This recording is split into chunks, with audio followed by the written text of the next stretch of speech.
General administrative service officer है केरला से, deputy director planning Kerala tourism. हम पुणे आ गया है पार्टनरशिप मीट के लिए। तो महाराष्ट्र एक बहुत इम्पॉर्टेंट जगह है। हम केरला टूरिज़्म को बहुत ज़्यादा लोग आता है और देखने के लिए, घूमने के लिए। So domestic tourist very important है हम लोगों के लिए। तो केरल पे Padmanabha Swamy temple, Munnar, Wayanad, Alappuzha, these are the places where so many people from Maharashtra and Pune come.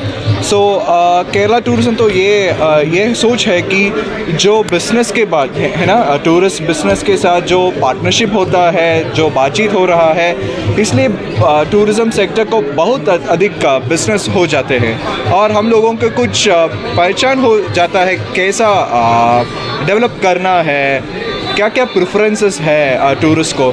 So for these things that we came over for Pune to do the partnership meet and the road show in Pune and in elsewhere in Maharashtra. Which of the upcoming festivals coming in Kerala? Well next month of September बहुत famous festival है ओणम का। बहुत important त्यौहार है जब हम snake boat race, अत्तपूक्कलम, दी ओण सद्या, the पुलिक्कली बहुत खूबसूरत रहता है, बहुत कलरफुल होगा।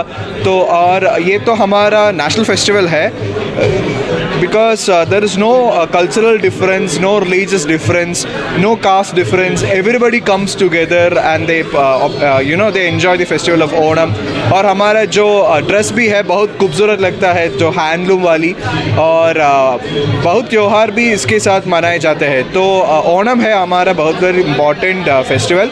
और ओणम के बाद जब पूजा होता है तो तब से हमारा टूरिज़्म का जो सीज़न शुरू हो जाता है। और नेशनल जो टूरिस्ट है वे अक्टूबर से केरल आता है और इंटरनेशनल टूरिस्ट तो दिसंबर से आ जाता है। तो केरला में टूरिज़्म बिजनेस को ग्रो होने के लिए महाराष्ट्र के टूर ऑपरेटर्स, इनके लिए आपके पास क्या स्पेशल पैकेजेस हैं, या फिर वहाँ जाके जो विजिटर्स हैं उनके लिए आपके पास क्या अरेंजमेंट है? Okay, for the tour operators that are placed in in Maharashtra, like we are offering a plethora of things. As government official, we are just providing the platform for the the buyer and the seller to talk. So जो buyer और seller है, जो seller तो केरल से जो resource है और जो buyers है यहाँ के टूर ऑपरेटर, इसके बातचीत होना है ऑफिशियल टर्म्स पे, वो करने के लिए ही हमारा ये पार्टनरशिप मीटर होता है। और इसके the deals that we make is with them. So that is what I could say.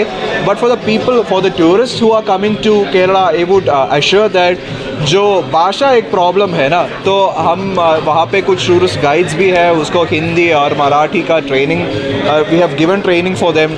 और जो लैंडमार्क्स है वहाँ पे हम तो हिंदी, इंग्लिश और हिंदी में बोझ लग रहा है, तो people could know things better. At the same time, the food is another important thing for the people.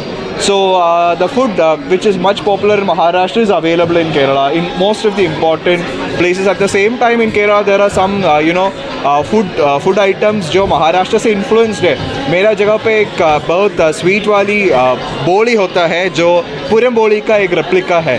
तो हम लोगों को कुछ अच्छी तरह की मिक्स है, इसलिए आओ केरला, महाराष्ट्र जो लोग हैं अच्छी पसंद होगा तो आइए। लास्ट ईयर का रेवेन्यू जनरेशन क्या था? Well, I cannot give you the exact amount from the tourists because it is like something which is like very indirect and direct. For the state, obviously through the GST collection, with the ticket collection that we have, that is like the direct thing. Indirectly, the amounts will be coming for the tourist people in these hotels and restaurants, and they will be in turn paying the taxes to us. So in that way, I cannot